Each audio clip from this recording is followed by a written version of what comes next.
Most likely, if you're not new to this channel, you've heard me mention my quarterly process for looking at my plan for retirement, looking at my expenses, making any adjustments and any changes. And I do that not every day, not every week, not every month, but once a quarter. Been asked a lot of questions around what does that look like, so I thought I'd make a little video on that. Okay, so that's what we're doing today. First of all, for those new, my name is Joe.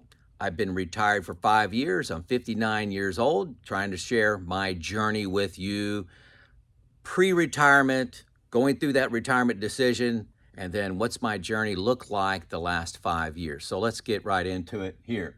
Okay, so this is about a 2 to 3 hour process once a quarter. That's every 3 months, okay? Why do I do this? Well, one, I need to look at my plan. I need to make any plan adjustments. It's just kind of working the plan. It's not set it and forget it for 30 years, okay? So there may be some little tweaks that are designed into my plan. And secondly, and most people underestimate this. You underestimate this, especially if you're working, uh, or if you have a large pension, you probably don't even think about this. But confidence to spend money. Folks, when you retire and you're trying to live off your nest egg, things change. Things change. You suddenly think this has got to last me.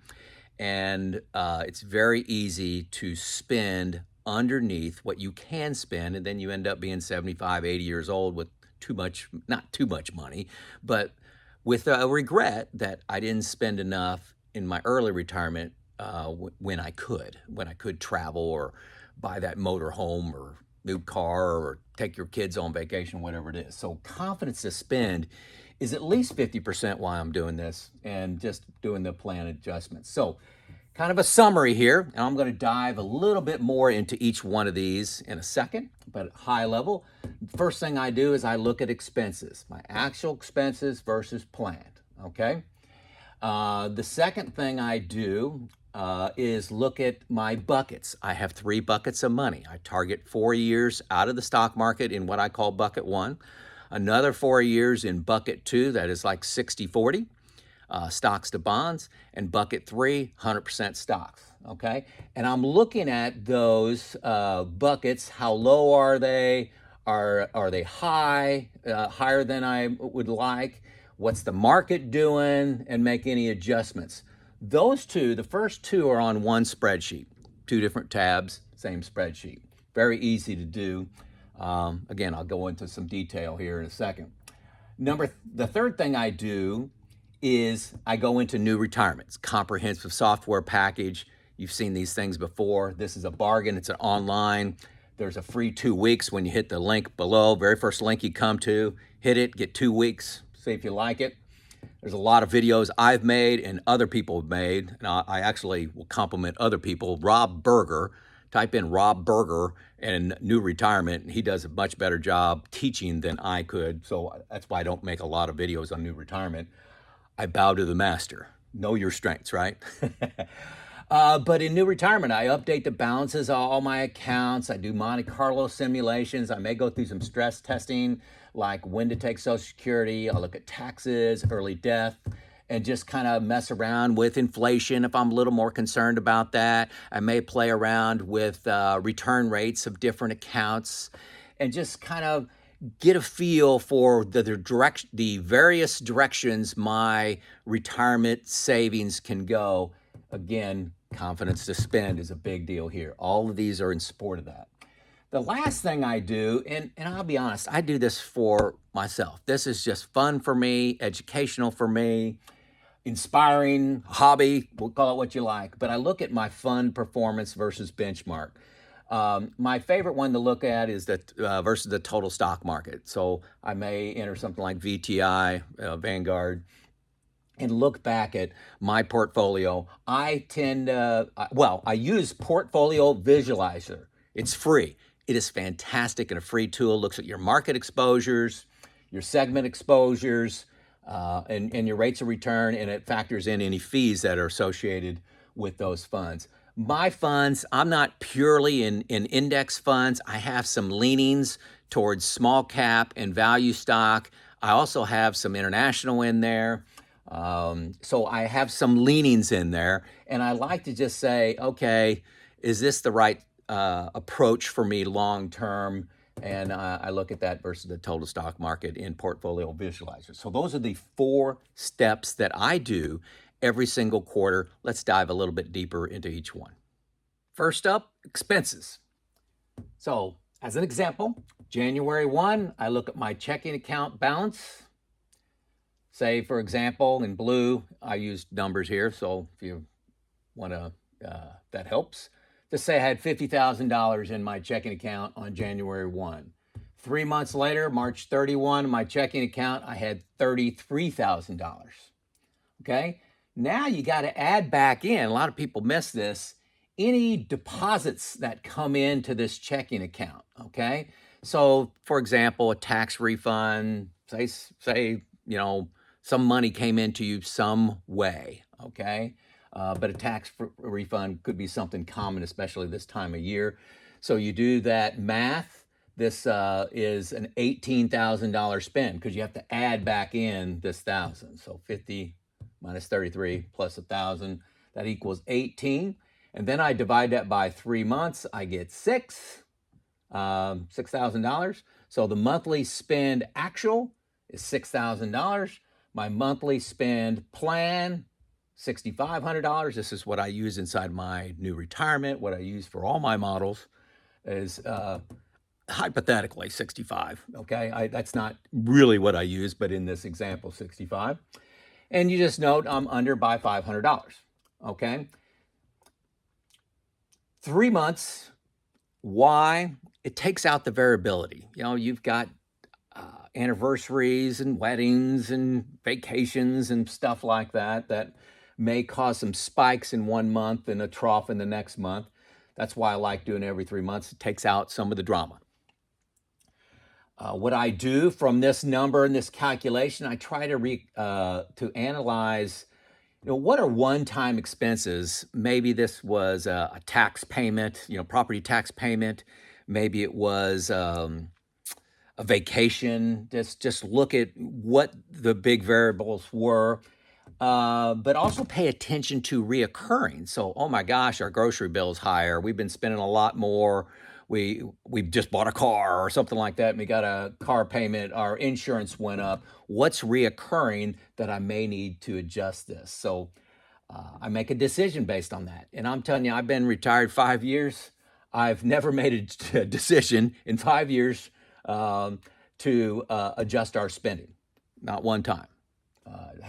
Just hasn't happened. Even with the increase in inflation, it just really hasn't come home for us. There's places where I'm saving money where it is offsetting some of the inflation that's coming our way. Yes, things are getting more expensive, but there you go. That's what I do with expenses.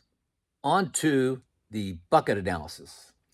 Okay, inputs. Now, on my spreadsheet, I actually have these boxes where I have to input data. I got them highlighted yellow. So it's very easy just to look at it and say, okay, I got to input the yellow boxes. The first one is expenses. Okay, what do I want to use as my baseline expenses? Put that number in. Maybe that's $6,500 from the previous discussion. Then bucket 1, all the balances for bucket 1 and expected returns. So there may be several assets in bucket 1, a checking account, a savings account, a money market fund, some I bonds, a CD, treasury bills. Anything that's out of the market goes in bucket 1, not affected by dramatic swings in the market. Very low risk assets. And just for example, I could put it in different returns for each one of them, but just say bucket 1 was just as an illustration, had a 3% return. Do the same thing for bucket 2, balances and expected returns. So bucket 2, again, 60-40, that's in a brokerage fund that I have. What kind of expected return am I going to get on something like that? I put in 4.5%, okay, as an example, okay? Bucket 3, same thing, 8%. And then I go into inflation. This was pretty fixed before the last year or so, but I can vary that. So I have, say 3% in that. So all of those boxes are highlighted yellow. I put in those amounts. And then what's fixed in the spreadsheet, okay, these are just cell formulas, is time into Social Security, ages and the amount. So I have, myself taking it at 69 and my wife taking it at 67. Whole other discussion on why. And then the amount comes in when I'm 70, she's, or 69, she's 67. So she would be the spouse, gets the spousal benefits of mine. So she would get hers the exact same time as I applied, or she can't get it before I apply. Taxes, I put in a flat 20% tax. That's a little bit high from what I've been historically running, but it's a good number I put in there. Not my marginal tax bracket. This is my effective tax rate, including state, somewhere around 20%. And then I have us living to, her living the 90, me living the 90. So she'd live a couple years longer than me. And then that outputs years of money that I have in bucket one and years of money that I have in bucket two. Now, if you've heard me talk about buckets before, I target 4 years in each one of these. Why do I do that? Why 4 years? Well, 4 years gives me confidence to spend when the market is down. So if the market goes down 20% and I look at my bucket one and say I have 4 years in it, I have confidence to go out to eat, go to the grocery store, live my life, okay? If I know I have a 4-year buffer before that starts to impact me. And then if a bear market, down market lasts longer than 4 years, I still got bucket two pretty conservatively invested in 60-40, another 4 years. So looking at those numbers, the 4 here and the 4 year gives me that confidence to spend. And I'm telling you, this is huge. It's huge for me. I think it'll be huge for you if you're living off your investments. If you got a pension coming in, good for you.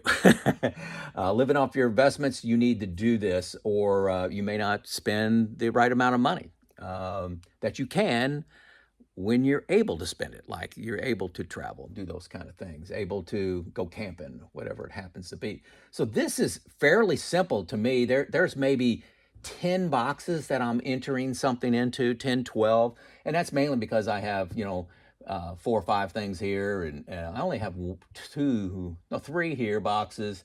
And here I have my IRA and a Roth. So there may be 15 different yellow boxes that I'm filling in, and everything else is printed out and says, okay, this is what you got in bucket number 1 and bucket number 2. I can't tell you how important this is to me.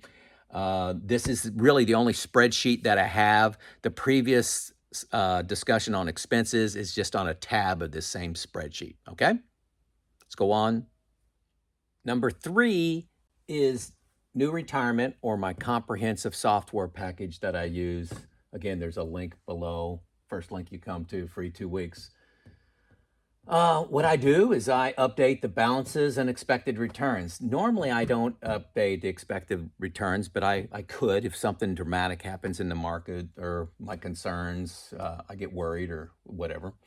But normally I don't make changes there. That's pretty rare. But I update the balances, and there's, it's bucket 1, 2, and 3, just the same numbers I put on my spreadsheet that I just talked about. So I don't have to look up anything. It's very simple. I input those. You can link those to your bank accounts, but I don't. Okay, that's just me. A security thing I do.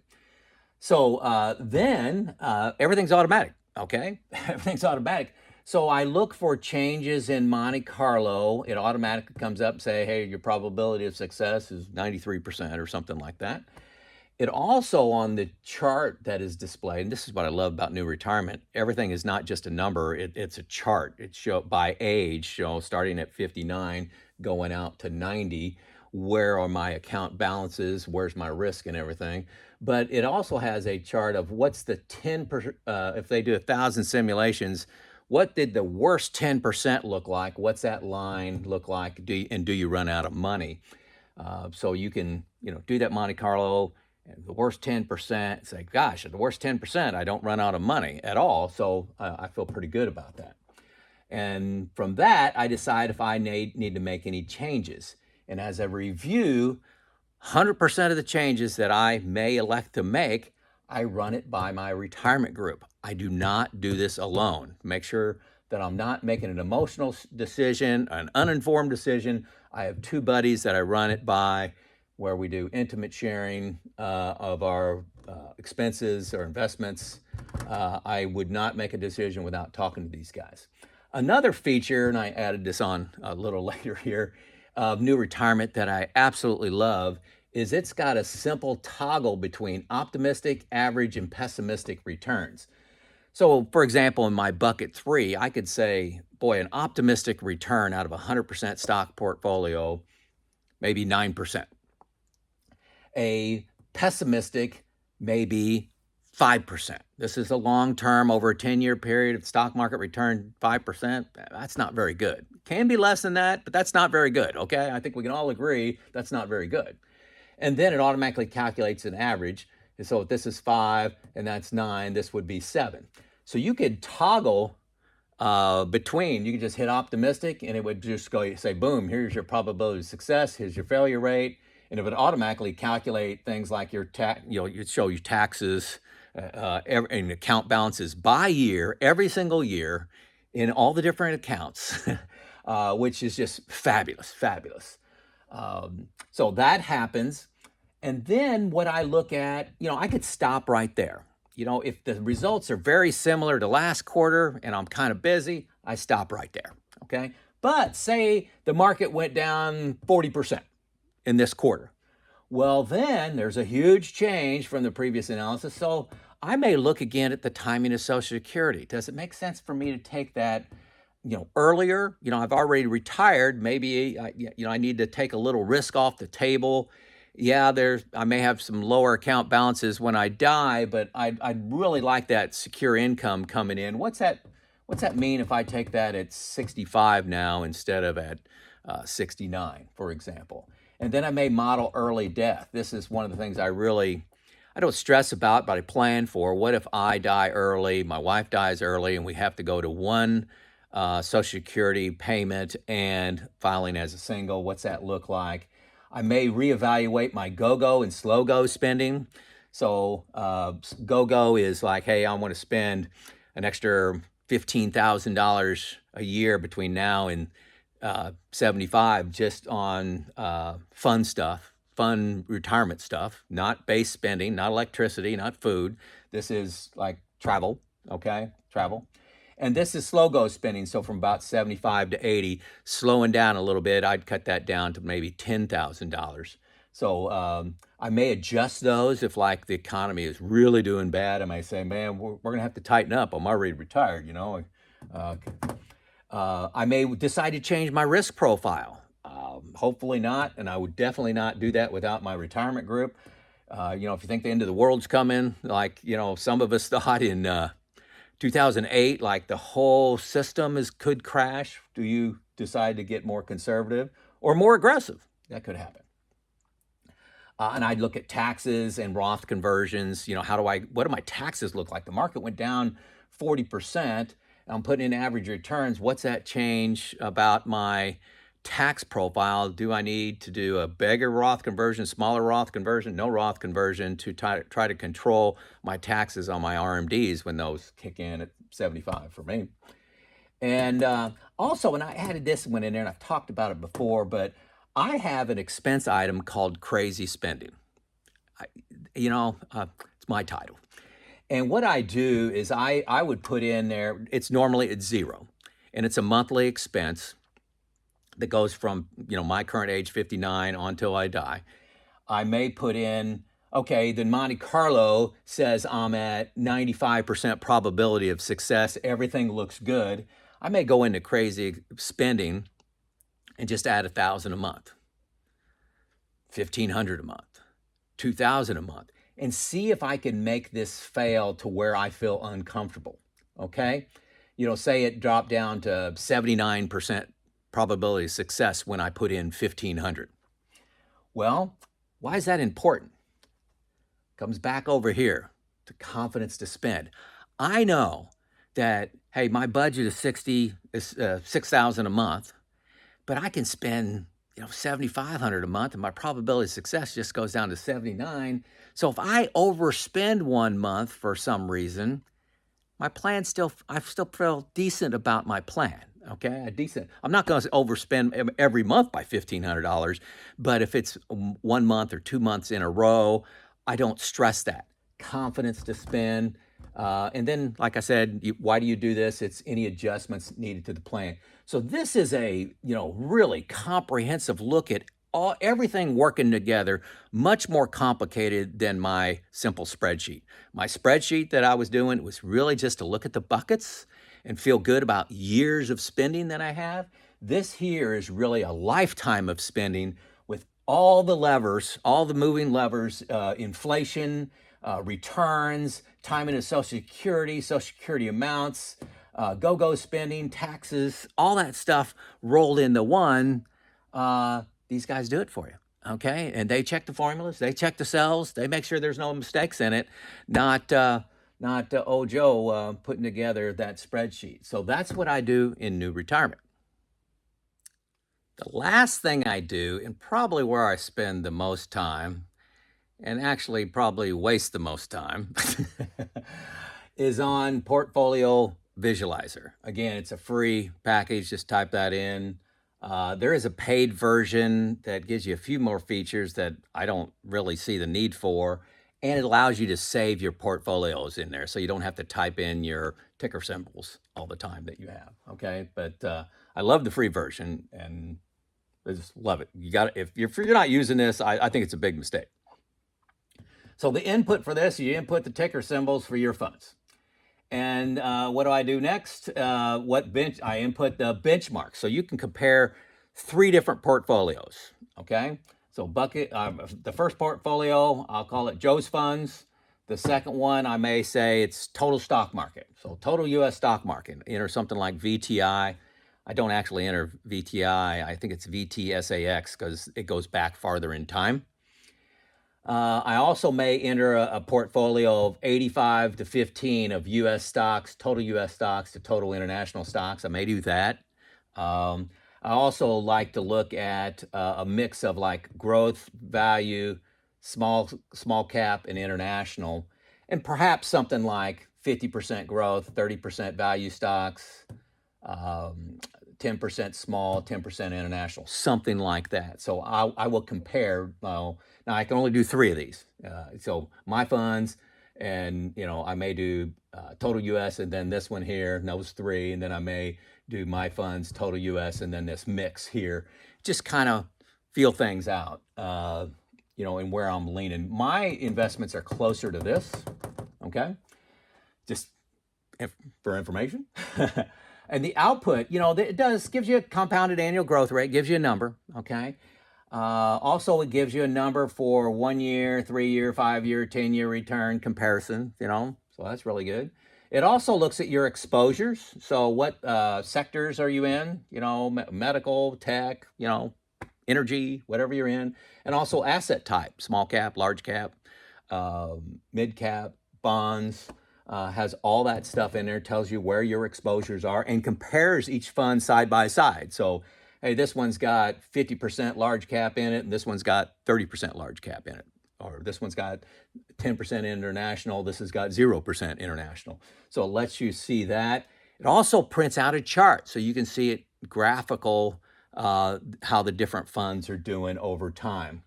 I love that. You can also change the year range. I think it only goes back to 1985, but you could do, your funds and say, okay, from 1985 to 2023, year to date, and see how they do. You can also go in and say, hey, I want to look at a bad time. Let's put in 2000 to 2010, where we had 2 big bear markets, the .com and the Great Recession. How did these different funds perform during that time period? And why would you want to do that? Well, you're wanting to do that to see if you could stomach it.